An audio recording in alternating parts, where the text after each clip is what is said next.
but some French guy from Quebec saying, we're not going to let a pipeline through here to the East Coast because it's just not good for the environment or some kind of horse shit, right? It's like, what the is wrong with these guys?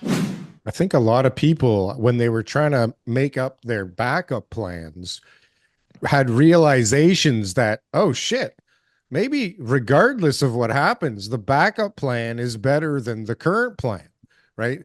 That there's economies of scale over there and there's efficiencies over there and there's not having to worry about this again that is worth something as well, right? I think a lot of people are of the mindset now of we can't leave ourselves in this position again because we're very vulnerable. We have to, like you said, like diversify. But then you see I don't know who the guy is, but some French guy from Quebec saying, we're not going to let a pipeline through here to the East Coast because it's just not good for the environment or some kind of horse shit, right? It's like, what the fuck is wrong with these fucking guys? Yeah. I mean, that's you get it back to internal Canadian politics, and you have Alberta and Quebec, Ontario in the middle.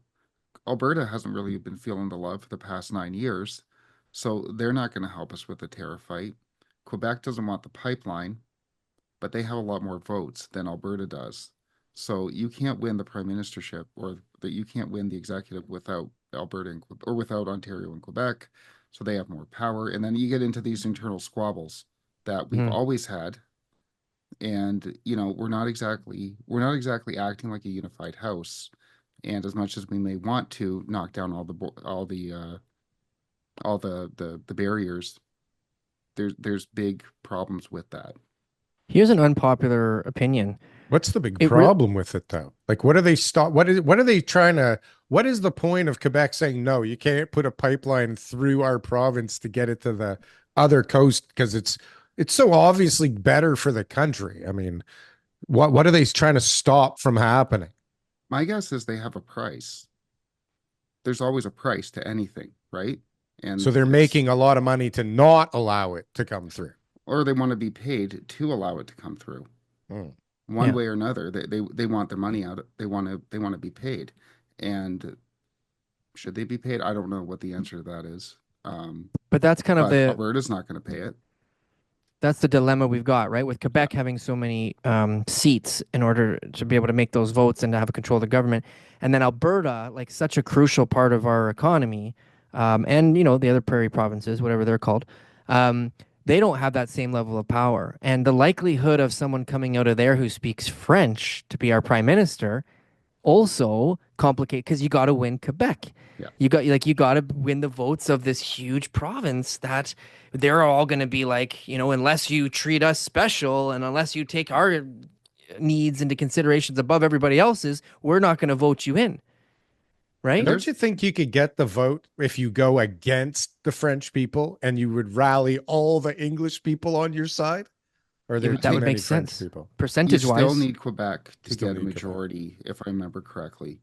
Oh, And there's a lot Too of bad. resentment in Alberta, deep seated. Then this goes back decades. yeah. I don't know if you'll remember when we used to hold elections, there was a blackout in national media because they didn't want Alberta voters knowing who Ontario and Quebec had just decided to be the prime minister because the election's over by the time Alberta's not even done voting yet and the election's over. It's been decided by what goes on Right, in Ontario and Quebec. right. So there's deep-seated resentment there. And Mhm. then we want Alberta's help to fight the states, which is hyperbolic, but we want Alberta's help. We want to use their energy. Hmm. That doesn't sit very well. And that's those kind of fights that have been coming up for decades are brewing back up again right now. And this country doesn't become the energy powerhouse that it is until we elect an Albertan prime minister. Yep. That's just the bottom line. I mean, Yep. it's like I'm from Ontario. It's like it's very clear that anybody in Ontario and Quebec just cannot possibly understand how important it is for us to focus on what we've got out west. And that becomes a big issue. So when you talk about the tariffs on one of your videos there about the risk of the 6% minus 6% GDP, right? And to have the economy contract that much. What would happen if those tariffs were implemented? I think the experts, or whoever they are, say that the auto industry would Wherever. grind to a halt within a week because we're so interconnected in supply chain management. Mhm. And that should give you hope because Ford, GM, they've got connections to the US executive. I'm sure they can somehow get him on the phone. Um, so that should help. But yeah, it would be instant recession. And then it gets bad. Just from the automotive industry alone, the Yeah, I economy think would so. contract that much. Yeah. Well, how many people the economy contracted in November and Hmm. everyone's employed relatively. We're only at like 6.7 unemployment rate. You put that many auto workers out of work, how many people aren't buying houses? They're not borrowing money, they're not buying cars, they're not eating out, et cetera, et cetera. Hmm. And then you think about what that does to government revenue. How many people aren't paying taxes? You Right. know? So, but Hmm.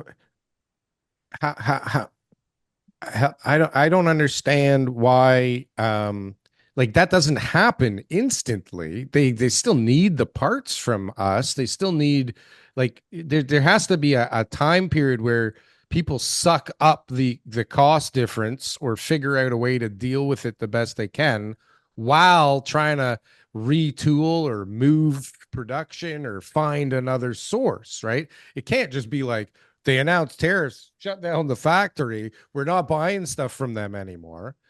Or am I wrong? Well, Doesn't there have what's a $50,000 car cost with a 25% tariff on it? Mhm. That bumps up to what? 62.5. 60,000, Yeah, 62.5. Yeah, yeah. you're quick with the math. So, are you going to build that car if it's going to be, are you going to lose 12,000 each on it and ship it back to the States? You're not going to build the car, right? Well, Hmm. the Not going to Windsor build the plant, car. how many Pacificas or Chrysler minivans? There's 60,000 roughly. How many of those get shipped to the States every day? You're not going to keep building them at a $10,000-$15,000 loss. Are you looking for the best merch store on the planet? Well, we got the shit for you. Coming in at low prices where we barely make any money off of whatsoever, you can get the greatest real estate merchandise on this platform. Just look at this very flamboyant man putting on this great stuff. He looks great, he's dancing great, and boy does he look sexy in that merchandise. I tell you, buy this for anybody, you buy this for yourself. You will be not only repping the greatest Canadian real estate podcast in this world, but you will also be looking hella good doing it.